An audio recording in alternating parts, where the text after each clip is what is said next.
Hello everyone, welcome to Simplified series. In this series, I'll try to illustrate the linkages between two different areas or topics of the UPSC CSC syllabus, and while learning these topics, we'll also try to visualize them. Today the topic is Hindu Kush Himalayan Karakoram mountain system. In this part 1 of the video, we'll be discussing about the geographical aspect, that is formation, different mountain ranges and associated geographical features, and the significance of this mountain system. In the part 2, we'll talk about the environmental aspect of the Hindu Kush Himalayan Karakoram mountain system. Alright, let's get started. The Hindu Kush, Himalaya and Karakoram mountain system is tectonic in origin.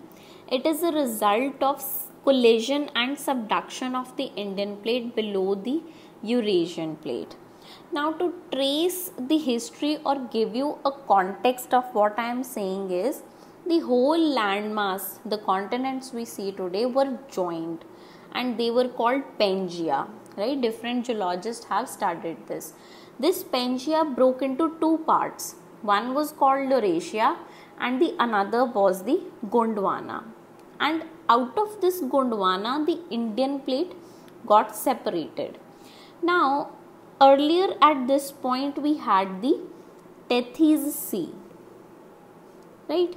But as the plate tectonic theory suggests that plates are subject to movement. As the Indian plate started its movement, it collided and subducted below the Eurasian plate, and as a result of that, the marginal fold mountains were formed. Now, what are these marginal fold mountains? These are our Hindu Kush Himalaya Karakoram range mountain system, right? Now, why do we call them marginal? As we have studied in geography, that on the continental convergence plate boundaries, the geographical feature resulting is marginal fold mountains, क्योंकि दो land masses के margins पे टकराव या collision की वजह से दो लैंड मासेस में फोल्डिंग हो रही है, ठीक है, तो उनके मार्जिन पे ये माउंटेन्स बन रहे हैं. That is why we call them marginal fold mountains. Now, to dig a little bit deeper into this, let's take a look at this image. This is the Indian landmass or Indian plate, we can say. Now, some 200 million years ago, the Indian plate started its movement northwards, right? And somewhere around 65 to 30 million years ago, the first Himalayan range, which is the Trans-Himalayan range, was formed, and around some 58 to 24 million years ago, Great Himalayas were formed, right? After which some 24 to 5 million years ago, the Lesser Himalayas were formed, right? And around some 5 million to 10,000 years ago, the Shivaliks or the outer Himalayas were formed, right? Now, as you can see, the mountain range, the oldest it is, and towards the south in India, it is the youngest mountain range. So, Trans-Himalayas are the oldest mountain range and the Shivaliks are the youngest mountain range. Another thing that I want to tell you here is that during this shift, the Indian plate went through two movements. It witnessed two movements. One was the linear motion and another was the angular motion. Now, what is this linear motion? Linear motion is the northwards movement of the Indian plate. And this angular motion is basically, look at this and how it has joined. एक angle पे वो थोड़ा turn हो गया. So this is the angular movement, right? Now, because of these movements, we see a lot of variations in the appearance of Himalayas today. The Himalayas are quite wider in the western part, but compared to the eastern side, they are not so wide here, right? Now let's look at how the subduction took place. Now Indian plate being a denser plate subducted below the Eurasian plate. As this continental boundaries converged, the Himalayas or the fold mountains were formed. And it is said that still the Indian plate is active, it is still subducting below the Eurasian plate at a less than 1 centimeter rate per year. And the Himalayas, because of this phenomena, are still rising, right? That is why this zone or this region is quite tectonically active. Landslides, earthquakes are all subject to this phenomena that Indian plate is subducting below the Eurasian plate, right? Now moving further, I want to show you how it will look in a 3D image. This is the Tibetan plateau which raised because of this collision, and these are the folds which happened because of the collision of Indian plate and the Eurasian plate and the subduction of Indian plate below the Eurasian plate, right? So geologically the Himalayan system is quite young, but structurally it is the fold mountains.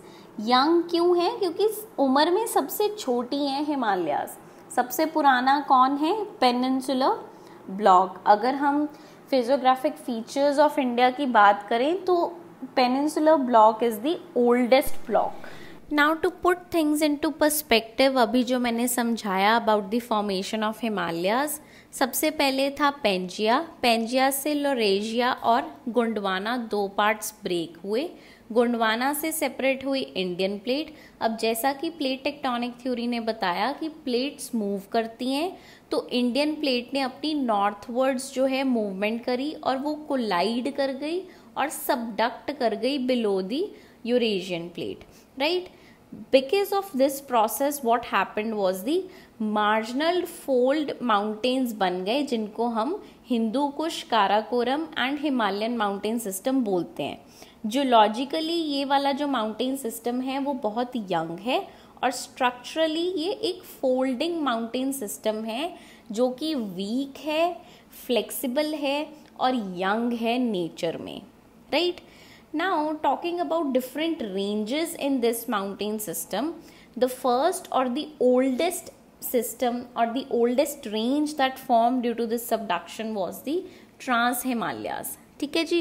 Trans Himalayas के बाद बने great Himalayas वाली mountain range. Great Himalayas के बाद आए middle Himalayas और middle Himalayas के बाद आए शिवालिक्स और the outer Himalayas. I hope इससे आपको चीज़ें क्लियर हो गई हैं जो भी मैंने समझाया. Now moving on to the different mountain ranges. The mountain ranges are divided on the basis of region and on the basis of ranges. Now under the basis of ranges, first of all we have the Trans Himalayas, which includes the Karakoram, Ladakh, Zanskar and the Kailash mountain range, also called as Tibetan Himalayas. Secondly, we have the Great Himalayas, which are also called Himadris. Thirdly, we have the middle or the lesser Himalayas, which are also known as Himachal.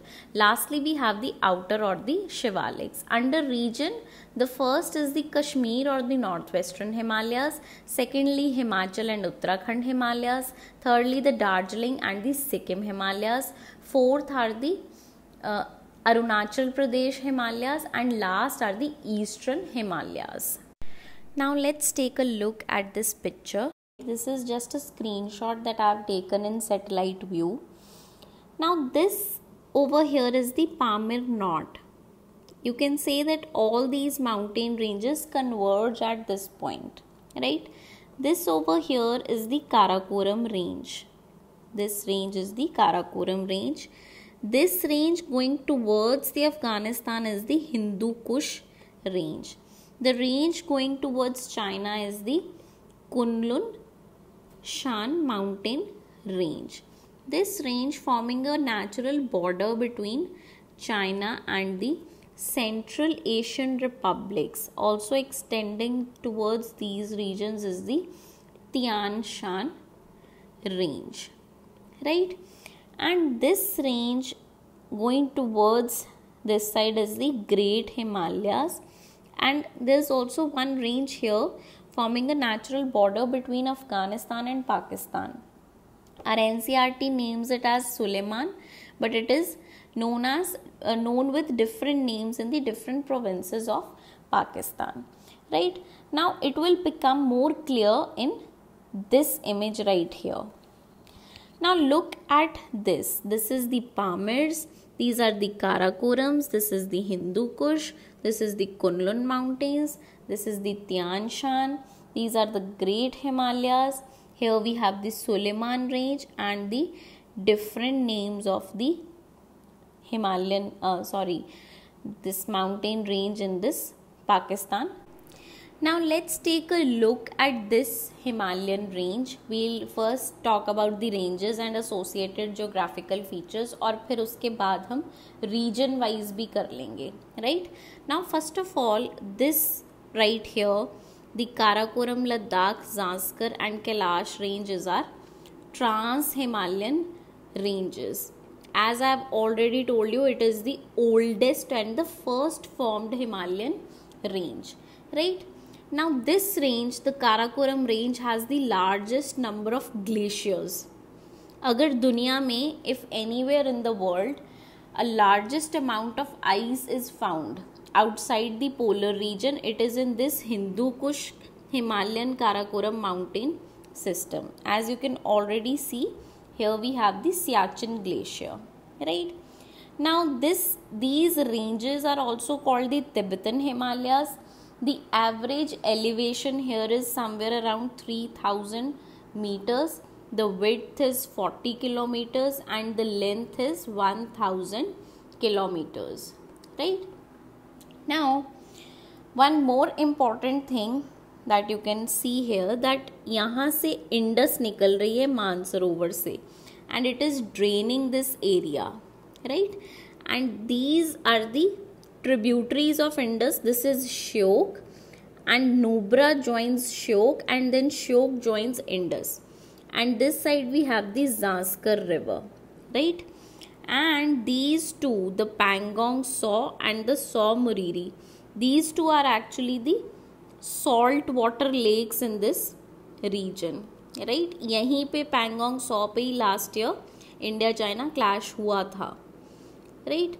Now you can see this Khardungla पास जो कि Ladakh range पे है, फोटूला पास Zanskar range पे है, right? तो ये चीज़ें आपने देखते चलना है और साथ साथ में पढ़ते चलना है. Clear? Now let's come to our second range, that is the great Himalayas. ठीक है, इसको हम हिमाद्री भी बोलते हैं. This is also known as Himadri, and this has the loftiest peaks, मतलब कि बहुत ही हाई पीक्स हैं यहाँ पे. एवरेज एलिवेशन 6000 मीटर्स है, और यही रेंज है जिसमें माउंट एवरेस्ट और कंचनजंगा मिलती हैं, right? It is a granite core, granite की बनी हुई है, तो थोड़ी सॉलिड रेंज है, right? And it is the most continuous, सबसे कंटिन्यूस रेंज जो है वो यही है, ग्रेट हिमालयाज और the Himadris, right? And one more thing that I want to tell you is, यहाँ पे आपको डल लेक, और this is actually Wular lake and this is Dal lake. ठीक है, this is the Wular lake and the Dal lake. ये लार्जेस्ट फ्रेश वाटर लेक्स हैं जो इस रीजन में मिलती हैं. I am sorry for my hand writing, please don't mind. This is the fresh water lakes found in this region. Now Pir Panjal, Dhauladhar, Mussoorie and Kumaon range, ये सारी बन जाती हैं हमारी मिडल और lesser Himalayas, also known as Himachal range. इसे हिमाचल रेंज भी बोला जाता है. ठीक है, ये इतनी कंटिन्यूस नहीं है. पीर पंजाल पे आपको बेनिहाल पास मिलता है, बारालाचाला पास इस साइड पे है in the great Himalayas and Zanskar range, और ग्रेट हिमालयाज़ पे हमें रोहतांग पास मिलता है, विच आई मिस्ड, बट ये चीज़ें आपको पता होनी चाहिए. All this information is mentioned in the NCERT, so please take a look whenever you are free. Now this Mussoorie range, coming back to the Himachal range, this Mussoorie range is actually in the Uttarakhand region और इसे बहुत सारी books में Nag Tibba range भी लिखा हुआ है, so it is right. And we have a lot of hill stations and valleys in this range. Now the last range that we have to cover is the Shivaliks, also known as Outer Himalayas, right? This is the youngest range. यहाँ पे average elevation जो है that is somewhere around 900 to 1000 kilometers, right? And here the average elevation is 3700 to 4500 meters, right? सारा mess हमने clean कर दिया. The last thing that I wanted to say about this outer Himalayan range is that it is composed of the unconsolidated sediments. वो sediments कहाँ से आए? जो टेथीज सी था उसमें बहुत सारी rivers आके drain करती थी, तो वो उन्हीं unconsolidated sediments से बनी है Shivaliks, right? Now the another important thing about Shivaliks is that it is devoid of any forest or some major vegetation on its southern slopes. जो इसकी southern slopes हैं Shivaliks की, वहाँ पे ज़्यादा vegetation नहीं है, right? And Shivaliks are actually missing in the eastern Himalayas. वहाँ पे जाके तो ये गायब ही हो जाती हैं totally. सिर्फ ये वाली Great Himalayas और मिडल हिमालयाज रह जाती हैं उस साइड पे. नाउ आई होप कि रेंजेस सारी आपको क्लियर हो गई हैं. All these graphics that I am using in this presentation would be there in the description box below, so don't worry about it, right? And the easiest way to learn all these ranges is keep drawing them side by side. जब आप draw करते रहोगे तो आपको वो अपने आप याद हो जाएंगी. Let's take a look at the rivers in this region. First of all, we have Indus originating at Mansarovar, which drains Ladakh and then the Gilgit-Baltistan. Nubra joins Shyok, Shyok joins Indus. Another river here is Zanskar, right? Then the Jhelum river originates from Verinag and then flows into Pakistan. The Chenab, another river, originates at Baralachala, cut through Great Himalayas and Pir Panjal and flows into Pakistan. Third river is the Ravi, originating at Kullu Hills, cutting through the Dhauladhar range and flows into Pakistan. And then the Byas, originating from Byaskund, cutting the Dhauladhar range, making the Pong reservoir and joins Satluj at Harike Pattan. And Satluj river originates at the Rakastal, enters India, cuts the Great Himalayas and then Shivaliks, forms the Govind Sagar reservoir. Here we have the Bhakra Nangal dam and is joined by Byas at Harike Pattan. Here they make a wetland. The Jhelum river joins the Chenab. Chenab is the largest tributary of the Indus river. It carries a lot of water. Then Ravi joins the Chenab and then Chenab joins the Satluj. And then together they flow as Panjnad, 5 rivers, and then they meet Indus river at a place called Mithankot, and subsequently the Indus drains into the Arabian Sea. So these are all the left bank tributaries which are draining the Indian region. In 1960, India and Pakistan signed an Indus Water Treaty which was brokered by the World Bank. According to this treaty, the Ravi, Satluj and Byas rivers were allocated to India for the exclusive use, and Indus, Jhelum and Chenab were allocated to Pakistan with a 20% usage for India for specified domestic and non-consumptive and agriculture uses only. Now let's take a look at the regional wise composition, or first of all start with Kashmir or northwestern Himalayas. Now if I have to give you a geographical extent of this Kashmir Himalayas, then on the northeastern side we have the Karakoram range, in the middle we have the Great Himalayas, and on the southwest we have the Pir Panjal range. Now between the Karakoram and the Great Himalayas lies the cold desert, that is Ladakh, and between the Great Himalayas and Pir Panjal range lies the Kashmir Valley, right? Now Kashmir Valley also contains Karwa formations. यहाँ पे glaciers थे, वो move हो गए तो उनके glacial deposits रह गए हैं, which are very good for the cultivation of saffron, right? And on the southern side we have Jammu Dun and Pathankot Dun. These glacial deposits also make good skiing sites, and the pilgrimage sites like the Amarnath cave, Vaishno Devi lies in this region. Now let's talk about the Himachal and the Uttarakhand Himalayas. Again, if I have to give you a geographical extent, I would say the Ravi on the western side, the Kali river which forms a border between India and Nepal, tributary of the Ghagra river, is on the eastern side, and in between we have the Himachal and Uttarakhand Himalayas. Towards the north we have the Lahaul Spiti valley, which is an extension of the cold desert Ladakh, right?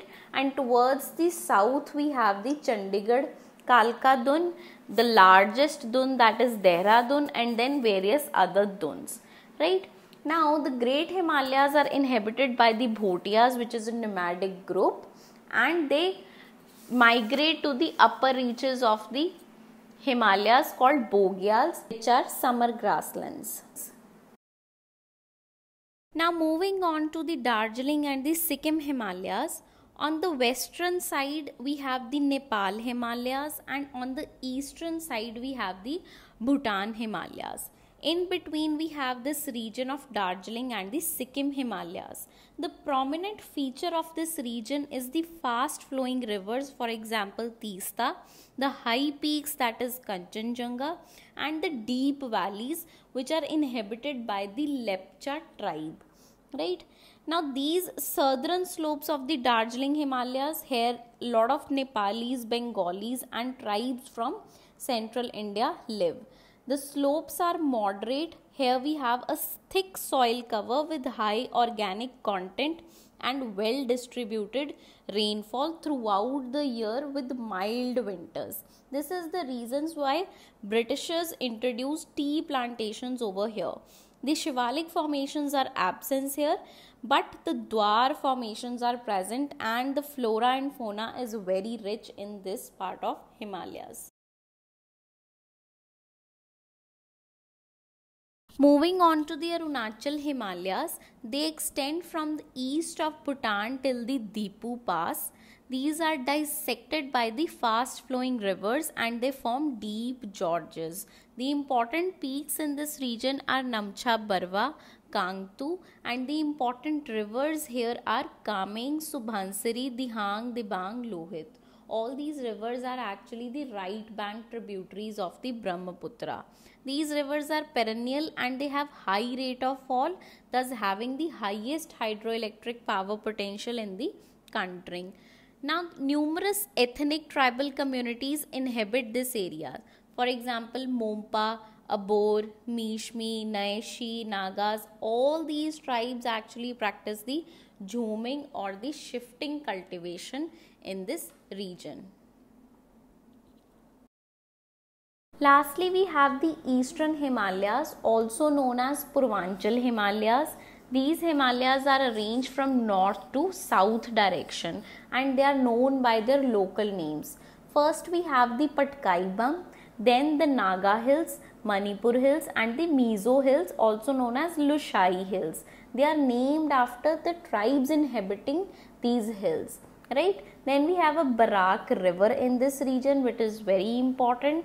A Loktak lake, which is another important lake in this region, and the Brahmaputra river drains this region, right?